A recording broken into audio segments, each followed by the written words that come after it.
In the heart of ancient China, nestled between rolling hills and flowing rivers, lay a small village where the renowned Confucian scholar, Master Zhou, resided with his two sons, Liang and Bo. The village, with its bamboo-lined pathways and stone bridges, thrived under the guidance of wise elders, but none were as revered as Master Zhou. His teachings on morality, virtue, and the balance of life resonated deeply within the community. Master Zhou, a widower, devoted his life to his sons and his scholarship.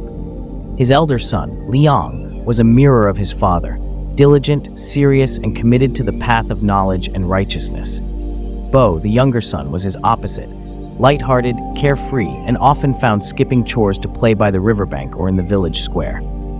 As time passed, Master Zhou grew concerned about Bo's future, fearing his lackadaisical nature might lead him astray.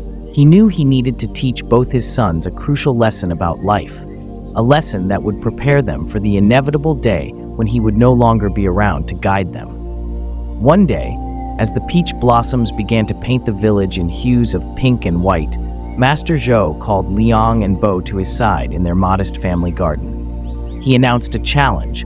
Each son was to take responsibility for a plot of land.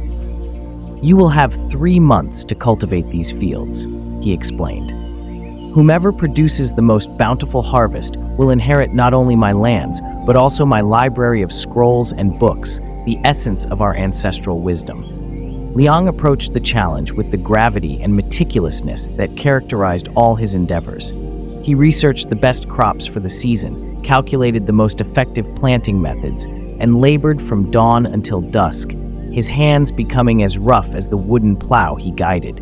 In stark contrast, Bo initially dismissed the task as another of his father's tests, which he believed he could charm his way through as he had done so many times before. He delayed his start, spending his days in idle pursuits, assuming that a few days of hard work at the end would be sufficient. As the weeks passed, Liang's plot transformed. The seeds he had carefully chosen sprouted into robust plants. The field was a lush green, alive with the promise of a plentiful harvest. Meanwhile, Bo's plot remained barren and untended. It was only when he saw the fruits of Liang's labors that Bo realized the gravity of his neglect. Embarrassed and panicked, he tried to catch up, working through the heat of the day and into the cooler evenings, but his efforts were too little, too late. When the 3 months concluded, the village elders were invited to inspect the fields. They praised Liang's field effusively, admiring the neat rows of wheat and the heavy bunches of grapes that hung from carefully tended vines. Bo's field, however, was a sad sight with sparse vegetation and many patches of bare earth still visible. Master Zhou, standing with the elders, turned to Bo with a look of deep sadness mixed with love. "Bo, what have you learned from this?" he asked gently. Bo, his head bowed, finally understood the lesson his father had tried to impart.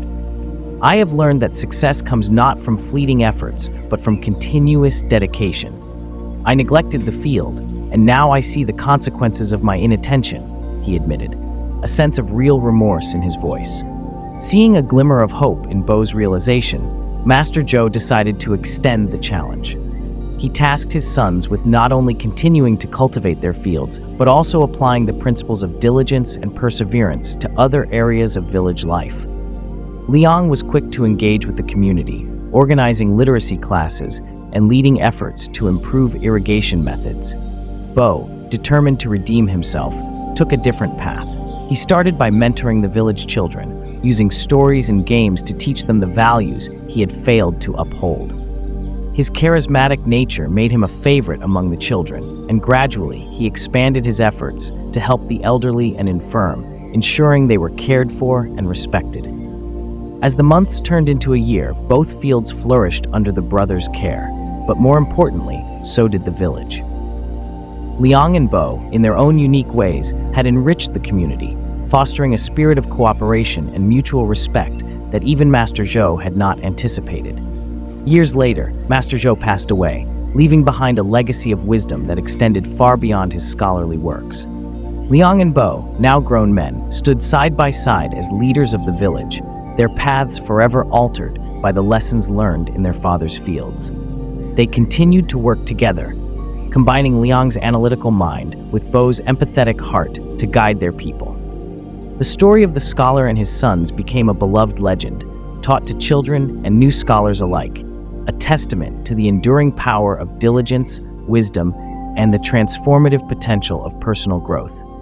Through their journey, Liang and Bo not only honored their father's legacy, but became embodiments of his teachings, their lives a reflection of the true wisdom of the fields.